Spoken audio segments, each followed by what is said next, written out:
Here is another story for us to listen to, and it is entitled A Twist of Fate. Three men in royal adornment entered a great hall, past a majestic arch adorned with carvings of sphinx and mythical creatures. Beyond were imposing golden statues of wild beasts, which were all lined up, reaching to the steps of a huge throne. Intricate designs were painted on walls and ceilings of the great hall. Pillars of marble, the mosaic tile floors brimming with blues and whites, greens, and crimson patterns echo their feet stances as they paraded towards the monarch. The crowned being, who was seated on his high back throne of gold, embedded with gems of every color, looked spectacular and fearsome. "The three presidents of your vast kingdom, your majesty," the chief attendant announced loudly, and was seconded by a trumpet blast. Daniel, son of a Hebrew from Judah, whose ranks rose as he served kings before the one he now stood in front of, was the most distinguished amongst all officials that lorded the provinces and cities of the great empire. He approached first, followed by the two other presidents of the land. "Speak, my most trusted adviser, for I take regard of your excellent reports and recommendations. I am impressed by your recent proposal that would bring great benefit to our eastern colonies. I have granted them the provision needed to get the work started.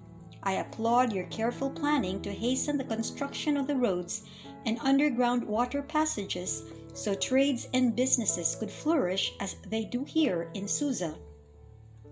The two other presidents from behind looked at each other. They tried to hide their vehemence over Daniel, for they regularly witnessed firsthand how the king always inclined himself toward their peer. Their jealousy afforded them to question, weren't they all equal in rank? After all three had given their reports, they were dismissed, but the two other governing officials secretly met with the other nobles, deputies, and satraps at the amphitheater at the foot of the Zagros Mountains to discuss ways to topple the man the king favored above them all. "Not even a local! He is always looked upon by the king as if no fault could be found in him." Tirsha, one of the satraps of a nearby province, sneered with disgust.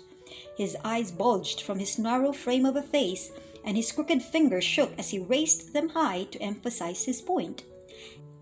"Exactly. Aren't we as wise as he is? I believe I and Babak are more capable than that Daniel." Azar, one of the two presidents present, who was as round as a boar, seethed and retorted in anger. "Then what must we do to rid the kingdom of this menace? He is faultless before Darius, and the only option is if we devise a plan to emanate from his complete allegiance to the law of his God." The man named Babak immediately barged in. He was a tall figure with a tough exterior, and his voice was strong. Inspired by those who ignited the meeting, each conniving elite within the panel argued, discussed, and bargained until the sun slid away and the skies turned dark. The winds blew fiercely upon the large assembly gathered in the open structure before they reached a conclusion as to what was to be done to Daniel, who they all agreed was a hindrance to their ambitions but remarkably difficult to get rid of. The following day, they all sought to present their case before the unsuspecting king, and many attended the forum except for a few absentees, and most especially the man they vowed to kick out of office for good. Lords and rulers from the highest to the lowest were represented. "O King Darius, great ruler of our mighty empire, hear us as we speak. Your glory exceeds the mighty kings before you, and we pledge our allegiance to your rule and reign," Babak addressed with eloquence. He had made sure to dress for the occasion too, and was arrayed in his finest robes and embellishments. He was meticulous with his appearance to present a semblance of a dignified nobleman. "Then speak, Babak, for such a crowd of my leaders must merit my attention." The sovereign of the land bid to listen. "O King Darius the Greatest, you are most worthy of our full admiration and allegiance. We desire that everyone else in your kingdom be ever true to you. We have all concluded, and so as to propose to you now, that to test the loyalty of every subject under your domain, a decree must be passed that every man, woman and child of our glorious kingdom, pay homage only to you. No one must pray or seek petition from any god but you. To you alone must all bow and pray to. Every being must prove completely and utterly submitted to your rule, your highness." The king cupped his hand on his chin, which held a chagrin, while his eyes glistened simultaneously as he was obviously flattered by the speech he just heard. "Sounds very appealing indeed, and wise," he agreed without hesitation as he succumbed to his vanity. "Then, O king, let 30 days be the duration of this test, and anyone who falls short of this edict, let him be thrown into the lion's den, for he deserves death. Treachery against you, O great one, must find no mercy. If you are agreeable to this, then may you put to action this law with your royal seal." Babak handed a newly inscribed scroll, and King Darius set his ring on a heated wax and stamped the royal crest on the written order. Daniel had been walking up and down the promenade while he interviewed the people to see where the government could still improve on. Everywhere along the paved walkway, there were already the emblems of the wealth of Persia.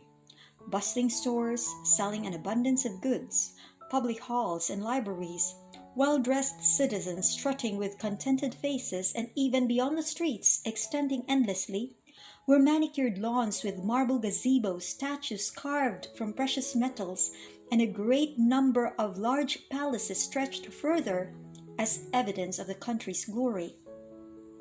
He began to marvel and praise God for the peace and prosperity he witnessed within the boundaries of the empire he served.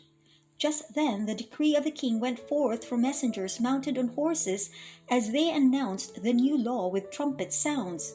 They were careful not to leave a soul ignorant or oblivious to the important decree. The crafty bunch gleamed with excitement, for they knew Daniel would be caught disobeying this decree. They had never seen him waver from his prayer routine that he performed 3 times a day. Eager to have the fellow eliminated as soon as possible, they observed as Daniel made his way home just upon hearing the king's order. Daniel was not the least disturbed. He had always been loyal and true. He knew though Darius was a mighty ruler, the God of the universe whom he served was unrivaled in power and glory. Daniel opened his wooden shutters and turned his face toward the direction of Jerusalem, where the temple of God stood. He longed to tread upon the land of promise again, for now he could only simply imagine. Before him vast meadows and vineyards lushed with abundant crops was the sight he feasted on each day as he knelt. Today was no exemption. Always a reminder of Israel, the land chosen by his God as the chief among all nations. How it used to abound just like present Persia. It was a land rich with milk and honey. He bowed low in humble adoration and started to lift his soul in communion to his God as he pled for the return of his people to their homeland. Just then soldiers fully armed barged into the Hebrew's home, toppling expensive vases and urns while they scrambled to arrest Daniel and to present him without delay to the king. As Daniel was brought before his master, he was accorded no mercy by the officials of the land and the soldiers that served under their leadership. Daniel's robe was tattered, his turban unraveled and in disarray over his head as they dragged him like a common criminal into the outer chamber of the royal court. Darius was greatly disturbed when he saw his favorite confidant brought to his presence because of the decree he had just signed. He realized the folly of the law he had consented to release and the conniving ways of his courtiers. He was deeply troubled by the realization that it was actually an intentional and pointed target that the recent edict was concocted in the first place, but he could not exhaust any of his powers, for his seal had left no provision for amnesty. Once again, Babak spoke for his colleagues. "Now here stands a culprit found in the act of disobeying your decree, your highness. The law must not be altered, for it is final and sealed by your own royal crest. This must be done as an example that no man should be above the law." At that moment, Daniel whispered a prayer. Dear God, you know how I have served you and the people with all my heart and have done no one harm. I am being persecuted right now just because I remain faithful to you. Please hold my hand as I commit all my tomorrows to you. May you protect me and cover me even so right now. A peace and calm permeated the accused as he felt the Almighty's response in his heart taken from the precious scrolls of Deuteronomy. Know, Daniel, that the Lord your God is God. Be strong and courageous. Do not be afraid or terrified because of them, for I, the Lord your God, goes with you. I will never leave you nor forsake you. Though King Darius searched for ways to prevent the looming fate of his trusted advisor and friend, he could not find a way out to help Daniel. When the day was almost over, the king wept in deep sadness, yet with a spring of hope he spoke. Your God whom you serve continually, may he deliver you, Daniel. The soldiers took hold of the man who had been stripped of his title and rank and pushed Daniel into the lion's den, and then they rolled back the large stone at the mouth of the enclosure. The king sealed the rock that locked the prison, while his signet ring to mark the finality of the law. Daniel faced the mighty beasts as they prepared to pounce upon him. He looked up and prayed for grace and mercy again. Then miraculously, each of the large golden beasts knelt like puppies and licked on their mane instead. The den was more like a cave, cold and foreboding, but soon heaven's light shone, and translucent beings ministered to the wild animals as well as to the only human being confined within those stone walls. Daniel bowed again and again, grateful to God for saving him, and then slept peacefully unafraid of the formidable creatures that had been tamed by the unseen as they all encircled round about him. At the palace, King Darius was unable to sleep. He fidgeted as he walked up and down his balcony. He fasted for the man he believed was actually the most loyal and wisest of all his men. He hoped fervently that Daniel's God would once again prove his might, as he did before when Shadrach, Meshach, and Abednego, Hebrew captives who also rose into power like Daniel, were thrown into the fiery furnace during Nebuchadnezzar's reign. They had all come out of a brimming oven unscathed. Many witnesses passed on the story that another being was seen to be with them, and he seemed to be the powerful protector of the mortals consigned in the furnace.